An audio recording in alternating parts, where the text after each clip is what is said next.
বাড়িতে ছুটিতে গিয়ে শান্তিনিকেতন ঘুরতে গেছিলাম, সেখানে গিয়ে কি করেছি সেই সমস্ত ভিডিও কিন্তু তোমাদের সঙ্গে এখনোই শেয়ার করা হয়নি।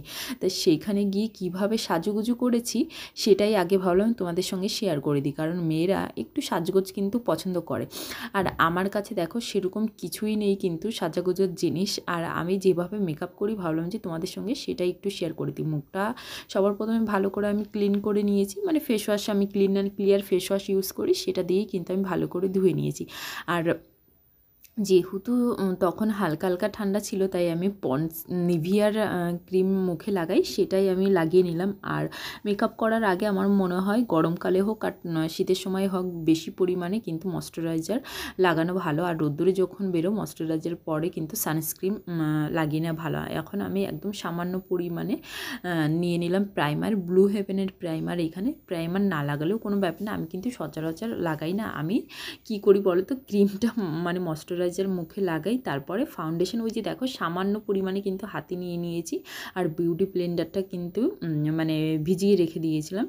তারপর ভালো করে এখন ড্যাব ড্যাব করে নিচ্ছি সারা জায়গায়, যে একদম সামান্য পরিমাণে নিয়েছিলাম। তারপর এই ব্রাউন কালারের আমার কাছে একটা আইব্রো পেন্সিল আছে, সেটা দিয়ে একটু আইব্রোটা ফ্ল্যাপ করে নিচ্ছিলাম। আর একটা কাজল রয়েছে, যেটা আমি অনলাইন থেকে নিয়েছিলাম। কাজলটা কিন্তু খুবই ভালো, তোমাদের সঙ্গে শেয়ার করছি। কাজলটার নামটা আমার সঠিক এখন মনে পড়ছে না। আর লিপ লাইনারটা দিয়ে ঠোঁটটা এখন লিপ লাইনার লাইন করে নিচ্ছি। আর ভাবলাম যে খয়েরি কালার লিপস্টিকটা পরবো, অনেক দিন পরি না। তারপর ভাবলাম যে এরকম ডার্ক কালারের মানে ড্রেসটা পরেছি, ওর সঙ্গে কিন্তু আবার খয়েরিটা পরলে ভালো লাগবে না, তাই পিঙ্ক কালারের একটা লিপস্টিক পরেছিলাম। তোমরা জানিও যে কেমন লাগছে। একদম সিম্পলের মধ্যে কিন্তু মেকআপ করেছি। আর আমি সবসময় যেখানেই যাই না কেন এর থেকে বেশি আমি কিছুই মেকআপ করতে পারি না, মানে বিয়ে বাড়ি হোক আর যেখানে হোক, তো আমার মেকআপটা কিন্তু এরকমই থাকে। ওই প্রাইমার লাগাও, তার উপর ফাউন্ডেশন লাগাও, ব্যাস এটাই। এখানে দেখো ব্লাশ আমার কাছে কিছুই নেই।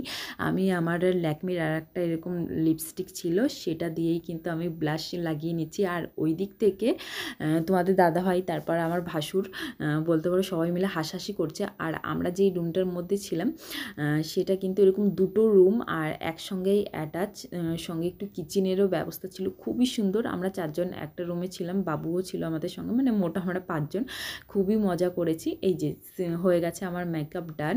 তা তোমরা জানিও যে কেমন হয়েছে। আমি কিন্তু সব জায়গায় এইভাবেই মেকআপ করি।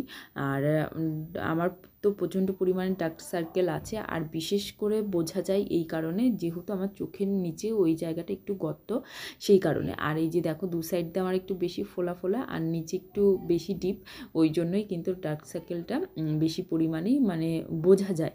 তা সেটার তো আমি কোনোরকমভাবেই আর পরিবর্তন করতে পারবো না। এই যে বাইরে যেহেতু রোদ্দুর রয়েছে, আমি সানগ্লাস পরে রেডি হয়ে গেছি। আর দিদি আজকে এই ওয়ান পিসটা পরছে, সেটা খুবই সুন্দর ছিল।